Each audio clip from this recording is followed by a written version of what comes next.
গতকাল রাজ্য বাজেট পেশ করার পর আজ ফের মুখ্যমন্ত্রী মমতা বন্দ্যোপাধ্যায় একের পর এক জনমোহিনী প্রকল্পের বিস্তারিত খতিয়ান তুলে ধরে ঘোষণা দিয়েছেন। একের পর এক সুখবর।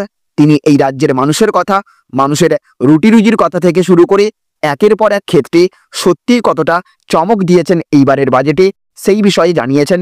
লক্ষ্মীর ভাণ্ডারের টাকা কেন বাড়ানো হয়নি, আবার কবে লক্ষ্মীর ভাণ্ডারের টাকা বাড়ানো হবে, সাথে সাথে বিদ্যুৎ বিল মুকুব থেকে শুরু করে বিদ্যুতের দাম প্রচুর কমার ঘোষণা, সমস্ত ডিএর টাকা মিটিয়ে দেওয়ার ঘোষণা, জব কার্ড হোল্ডারদের জন্য 100 দিনের কাজ, লক্ষ লক্ষ সরকারি চাকরি, বাজেটের পর একাধিক বড় বড় ঘোষণা করেছেন মুখ্যমন্ত্রী।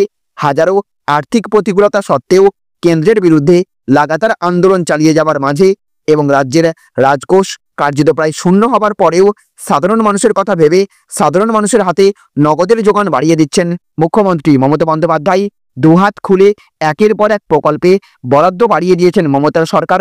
তো এবারের বাজেটে ঠিক কোন কোন ক্ষেত্রে আপনি লাভবান হতে চলেছেন, প্রত্যেকটি প্রকল্পের সুবিধা সরাসরি আপনি কিভাবে পাবেন, কবে থেকে বাজেটের এই প্রতিশ্রুতিগুলি পূরণ হতে চলেছে, কোন কোন জিনিসের দাম নতুন করে কমানো হলো, ভোটমুখী বাংলায় এবারের বাজেটে কোন কোন দপ্তরে কত টাকা বরাদ্দ রাখা হয়েছে, সমস্ত কিছুই আমরা আজকের এই ভিডিওতে বিস্তারিতভাবে জেনে নেব।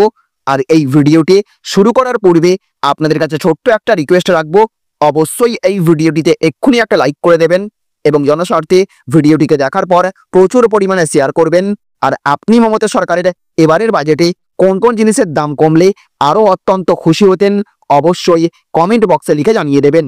তো প্রথম খবরেই বলা হয়েছে, বাকিরা টুকলি করেছে, আমাদের প্রকল্প সার্বিক, লক্ষ্মীর ভাণ্ডারের টাকা কেন বাড়ল না জানালেন মমতা। তো বিধানসভা নির্বাচনের আগে ফের লক্ষ্মীর ভাণ্ডার প্রকল্পে টাকা বাড়ানো হতে পারে বলে জল্পনা ছিল, কিন্তু সেই পথে হাঁটলেন না পশ্চিমবঙ্গের মুখ্যমন্ত্রী। বিধানসভা নির্বাচনের আগে যে লক্ষ্মীর ভাণ্ডার প্রকল্প তাঁকে তৃতীয়বারের জন্য ক্ষমতায় আসতে সাহায্য করেছিল, নির্বাচনের আগে সেই প্রকল্পে কেন টাকা বাড়ানো হলো না প্রশ্ন উঠতে শুরু করেছে। বিরোধী দলনেতা শুভেন্দু অধিকারী পর্যন্ত জানিয়েছেন, অন্য রাজ্যে বিজেপি অনেক বেশি টাকা দেয় মহিলাদের, কিন্তু কেন টাকা বাড়ালেন না তিনি, তার কারণ খোলসা করলেন মমতা। রাজ্য বিধানসভায় বাজেট পেশ হওয়ার পর সাংবাদিকদের মুখোমুখি হন মমতা। সেখানে তার পাশে ছিলেন অর্থনৈতিক উপদেষ্টা অমিত মিত্রও। লক্ষ্মীর ভাণ্ডার প্রকল্পে কেন টাকা বাড়ানো হলো না তার কারণ জানাতে গিয়ে মমতা বলেছেন, আমাদের দেখে টুকলি করেছে কিছু রাজ্য, নির্বাচনে জেতার জন্য বিজেপি করেছে, আবার বন্ধও হয়ে গিয়েছে অনেক রাজ্যে, সেখানে অনেক নিষেধাজ্ঞা রয়েছে, মোটর সাইকেল ফোন থাকলে হবে না, 2.5 লক্ষ টাকা আয়ের শর্ত, কিন্তু আমাদের প্রকল্পটা সার্বিক। মমতা জানিয়েছেন, নবম দুয়ারে সরকার প্রকল্পে 12 কোটি আবেদন এসেছে। বাম আমলে শেষ যখন জনগণনা হয় তার নিরিখে প্রশ্ন উঠতে পারে, এখন 12 কোটি হলো কি করে প্রশ্ন উঠতেই পারে, কিন্তু মমতা জানিয়েছেন পশ্চিমবঙ্গে এক পরিবারের 3 মহিলাও লক্ষ্মীর ভাণ্ডার পান, আমাদের প্রকল্প সার্বিক, এখানে কন্যাশ্রী, রূপশ্রী, কৃষক ভাতাও রয়েছে, মোট 98টি প্রকল্প, জন্ম থেকে মৃত্যু কিছু বাদ নেই। লক্ষ্মীর ভাণ্ডার প্রকল্পের আওতায় মমতাই প্রথম বাড়ির মহিলাদের হাতে টাকা তুলে দেওয়ার ব্যবস্থা করেন। বর্তমানে সব রাজ্যেই প্রায় এই প্রকল্প গ্রহণযোগ্য হয়ে উঠেছে, এমনকি রাজনীতিতে ক্ষমতা দখলের হাতিয়ার হয়ে উঠেছে। হাল ফিরে দিল্লিতেই নগদ সাহায্য নিয়ে রীতিমতো প্রতিযোগিতা শুরু হয়। আম আদমি পার্টি 2100 ঘোষণা করলে বিজেপি 2500 টাকা করে দেওয়ার ঘোষণা করে, এমনকি বাংলাতেও ক্ষমতায় এলে 3000 টাকা করে দেওয়া হবে বলে জানিয়েছে বিজেপি। কিন্তু মমতা পরিষ্কার জানিয়েছেন, ওই প্রকল্প তার প্রকল্প, আজীবন মহিলারা টাকা পাবেন এই প্রকল্পের আওতায়, অন্য রাজ্যের মতো তিনি কোনো শর্ত রাখার পক্ষপাতী নন। মমতা জানিয়েছেন, রাজ্যে 3টি ধাপে পড়ুয়াদের স্কলারশিপ দেন তিনি। স্কুলে স্কলারশিপ দেওয়া হয়, 18 বছরের আগে বিয়ে না করলে আরও 25,000 টাকা মেলে, কলেজে স্কলারশিপ পাওয়া যায়, আবার উচ্চশিক্ষাতেও স্কলারশিপ পাওয়া যায়। মমতা জানিয়েছেন, রাজ্যের 1 কোটি মেয়ে কন্যাশ্রীর টাকা পায়, তপশিলি জাতি উপজাতিরা শিক্ষাশ্রী এবং সংখ্যালঘুরা ঐক্যশ্রী পাচ্ছেন।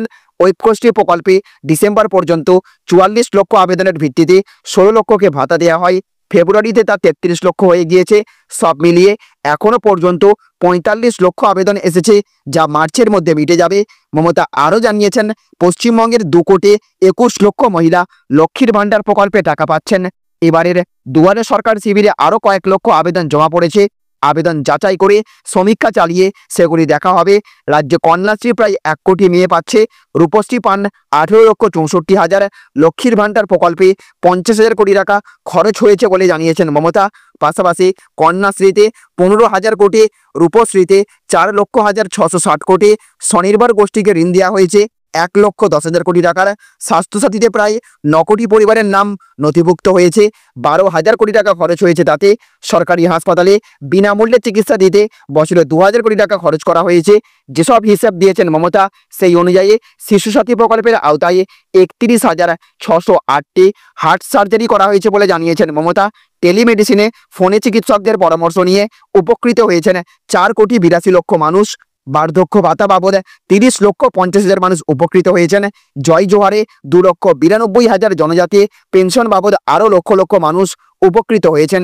মমতা জানিয়েছেন 1,26,00,000 সবুজ সাথী পেয়েছে, ঐক্যশ্রী পান 4,27,00,000 মানুষ, শিক্ষাশ্রী পাচ্ছেন প্রায় 1,04,00,000, মেধাশ্রী পাচ্ছেন 4,65,000, স্বামী বিবেকানন্দ স্কলারশিপে 32,60,000, স্টুডেন্ট ক্রেডিট কার্ডে 80,000 জন উপকৃত হয়েছেন। তরুণের স্বপ্নের পাশাপাশি এখন থেকে আশা কর্মী এবং ICDS কর্মীদের স্মার্টফোন দিতেও 200 কোটি টাকা বরাদ্দ করেছে রাজ্য সরকার। এছাড়াও মুখ্যমন্ত্রী জানিয়েছেন বিদ্যুতের দাম অনেক সস্তা হয়ে যাবে, বলেছেন কবে থেকে তাও জানিয়ে দিয়েছেন। তো CESC-তে বিদ্যুতের দাম নিয়ে অসন্তোষ আছে অনেকের মধ্যে, যা অজানা নয় মুখ্যমন্ত্রীর।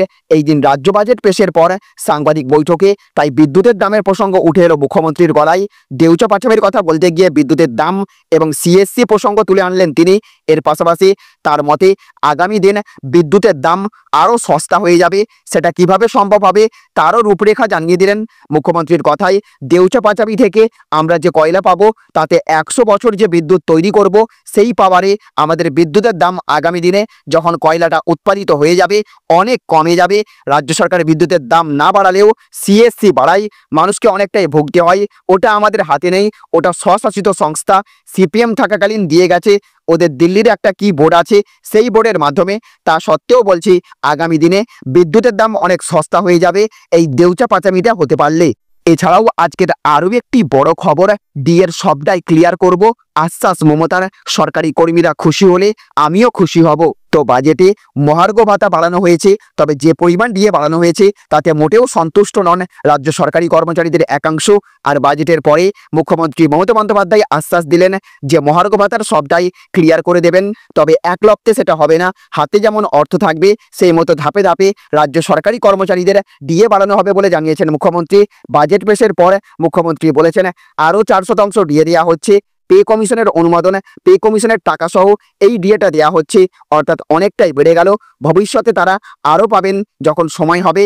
আমরা টাইম টু টাইম আমরা সবটাই ক্লিয়ার করব, এই রকম নয় যে একদিনেই সবটা হতে পারে, কারণ আমরা পে কমিশন করেছিলাম। মুখ্যমন্ত্রী জানিয়েছেন পে কমিশনের অ্যাডভান্টেজ অনেকটাই পান তারা। কেন্দ্রীয় সরকারের এবং পশ্চিমবঙ্গ সরকারের সার্ভিস রুল আলাদা, কেন্দ্রের ওই রকমভাবে পে কমিশন নেই, পশ্চিমবঙ্গ সরকারের আছে। রাজ্য সরকারের পে কমিশনের টাকাটাও দেই, সুতরাং সবটা মিলিয়ে এই টাকা দেওয়া হচ্ছে। সেই সঙ্গে পশ্চিমবঙ্গের মুখ্যমন্ত্রী বলেছেন তারা খুশি হলে আমিও খুশি হব। বাকি টাকাটা ধাপে ধাপে যখন আমাদের টাকার সংকুলন হবে দেওয়া হবে। এত প্রকল্প চালাচ্ছে। সেই সঙ্গে মুখ্যমন্ত্রী জানিয়েছেন যে রাজ্য সরকার যেসব সমাজ কল্যাণমূলক প্রকল্প চালাচ্ছে তাতে রাজ্য সরকারের কোষাগার থেকে প্রচুর অর্থ বেরিয়ে যায়। তো চলুন এবার আমরা এক নজরে দেখে নেওয়া যাক উল্লেখযোগ্যভাবে কিসে কত টাকা বরাদ্দ করা হয়েছে। প্রথমেই বলা হয়েছে ঘাটাল মাস্টার প্ল্যানে মোট খরচ 1500 কোটি, এবছর বরাদ্দ হয়েছে 500 কোটি। 2 বছরের মধ্যে শেষ হবে ঘাটাল মাস্টার প্ল্যান। গঙ্গাসাগর সেতুর জন্য বরাদ্দ করা হয়েছে 500 কোটি টাকা। 37,000 কিলোমিটার গ্রামীণ রাস্তার জন্য বরাদ্দ করা হয়েছে 1,500 কোটি টাকা। আশা এবং অঙ্গনওয়াড়ি কর্মীদের মোবাইল দেওয়ার জন্য বরাদ্দ করা হয়েছে 200 কোটি টাকা। আরও 350টি সুফল বাংলা স্টল তৈরি করা হবে, বরাদ্দ 200 কোটি। নতুন প্রকল্প নদী বন্ধন, এর মাধ্যমে নদী এবং জলাভূমির মধ্যে সংযোগ স্থাপন করা হবে, এর ফলে জীবিকা সংস্থানের সুযোগ তৈরি হবে, বরাদ্দ করা হয়েছে 200 কোটি টাকা। এবার চলুন দেখে নেওয়া যাক 2025-26 অর্থবর্ষের জন্য বিভিন্ন দপ্তরের বাজেট বরাদ্দ। প্রথমেই কৃষি বিপণন, যেখানে 426 কোটি টাকা বরাদ্দ করা হয়েছে। কৃষি বিভাগে 10,000 কোটি টাকা বরাদ্দ করা হয়েছে। প্রাণী সম্পদ উন্নয়নে 1,272 কোটি টাকা বরাদ্দ করা হয়েছে। অনগ্র শ্রেণী কল্যাণে 2,423 কোটি, উপভোক্তা বিষয়ক দপ্তরে 139 কোটি, সমবায় দপ্তরে 668 কোটি, সংশোধন প্রশোধন দপ্তরে 428 কোটি, বিপর্যয় মোকাবিলা দপ্তরে ৩,২৭৮ কোটি টাকা বরাদ্দ করা হয়েছে। পরিবেশ দপ্তরে ১০৭ কোটি, অগ্নি নির্বাপন এবং জরুরি পরিষেবাতে ৫২৩ কোটি, মৎস্য দপ্তরে ৫৩০ কোটি, খাদ্য সরবরাহে ৯,৯৪৪ কোটি, খাদ্য প্রক্রিয়াকরণে ২৫৩ কোটি বরাদ্দ করা হয়েছে। বন বিভাগে বরাদ্দ করা হয়েছে ১,০৯১ কোটি টাকা, স্বাস্থ্য এবং পরিবার কল্যাণে ২১,৩৫৫ কোটি টাকা, উচ্চশিক্ষায় ৬,৬০০ কোটি টাকা, স্বরাষ্ট্র এবং পার্বত্য বিষয়কে প্রায় ১৪,৮১৮ কোটি টাকা বরাদ্দ করা হয়েছে। আবাসনে ২৮০ কোটি টাকা, শিল্প বাণিজ্যে ১৪৭৭ কোটি টাকা, তথ্য এবং সংস্কৃতি দপ্তরে ৯৯০ কোটি টাকা, তথ্য প্রযুক্তি এবং বৈদ্যুতিন বিভাগে ২১১ কোটি টাকা খরচ করা হয়েছে। সেচ এবং জলপথে ৪,১৫৩ কোটি বরাদ্দ করা হয়েছে। বিচার বিভাগে ১৬৯০ কোটি টাকা, শ্রম বিভাগে ১২৩০ কোটি টাকা, ভূমি এবং ভূমি সংস্কারে ১৫০৯ কোটি টাকা, আইন বিভাগে ২১০০ কোটি টাকা, জনশিক্ষা প্রসার এবং গ্রন্থাগারে ৩৬৭ কোটি টাকা, ক্ষুদ্র ছোট এবং মাঝারি শিল্পে বরাদ্দ করা হয়েছে ১২২৯ কোটি টাকা, সংখ্যালঘু বিষয়কে প্রায় ৫,৬০২ কোটি টাকা বরাদ্দ করা হয়েছে। উত্তরবঙ্গ উন্নয়নে ৮৬৬ কোটি টাকা বরাদ্দ করা হয়েছে। পঞ্চায়েত এবং গ্রাম উন্নয়নে সবচেয়ে বেশি বরাদ্দ করা হয়েছে এই দপ্তরেই, যেখানে বরাদ্দ করা হয়েছে ৪৪,১৪০ কোটি টাকা। বিদ্যুৎ বিভাগে ৪,১৪১ কোটি টাকা। জনস্বাস্থ্য কারিগরি দপ্তরেও এই জলস্বপ্ন বাস্তবায়ন করার জন্য ১১,৬৩৬ কোটি টাকা বরাদ্দ করা হয়েছে।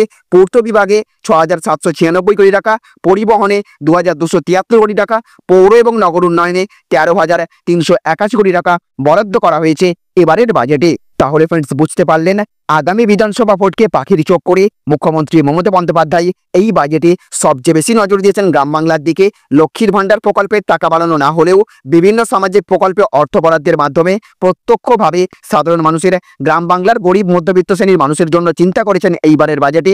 যারা আবাস যোজনার লিস্টে নাম থাকা সত্ত্বেও এখনো পর্যন্ত ঘর পায়নি এবং নতুন করে যারা প্রকৃত যোগ্য ব্যক্তি হিসেবে আবাস যোজনাতে আবেদন করতে চান, তাদের জন্যও নতুন করে বাংলার বাড়ি প্রকল্পের আওতায় টাকা বাড়ানোর বরাদ্দ ঘোষণা থেকে শুরু করে রাজ্যের সমস্ত সরকারি কর্মচারীদের মহার্ঘ ভাতা আস্তে আস্তে পুরোটা ক্লিয়ার করে দেবেন বলে আশ্বাস দিয়েছেন মুখ্যমন্ত্রী। ৪% হারে মহার্ঘ ভাতা বাড়ানো হলেও যেখানে সরকারি কর্মচারীরা কিছুটা ক্ষুণ্ণ হয়ে আছেন, তাদেরকে বাজেটের পরেই মুখ্যমন্ত্রী মমতা বন্দ্যোপাধ্যায় বিরাট বড় সুখবর দিয়ে আশ্বাস দিয়ে দিলেন তাদের পুরো মহার্ঘ ভাতা মিটিয়ে দেওয়া হবে। শুধু তাই নয়, সঙ্গে সঙ্গে রাজ্যে বিদ্যুতের দাম এক ধাক্কায় প্রচুর টাকা কমবে বলে ঘোষণা করে দিলেন মুখ্যমন্ত্রী। মাদ্রাসার শিক্ষার ক্ষেত্রে বিশেষভাবে নজর দিয়েছেন মুখ্যমন্ত্রী। তো ফ্রেন্ডস, মমতা সরকারের এবারের বাজেটে কতটা জনদরদী সিদ্ধান্ত নেওয়া হলো, এই বাজেট আপনার কেমন লাগলো অবশ্যই আপনি কমেন্ট বক্সে লিখে জানিয়ে দেবেন। তো ফ্রেন্ডস, এই ছিল আজকের কয়েকটি গুরুত্বপূর্ণ আপডেট। এই ভিডিওটি আপনাদের যদি ভালো লেগে থাকে তাহলে অবশ্যই ভিডিওটিতে একটা লাইক করবেন এবং অবশ্যই ভিডিওটিকে রাজ্যের সমস্ত মানুষের কাছে শেয়ার করে সকলকে জানার সুযোগ করে দেবেন। ভালো থাকবেন, সুস্থ থাকবেন। Thank you friends, thank you for watching.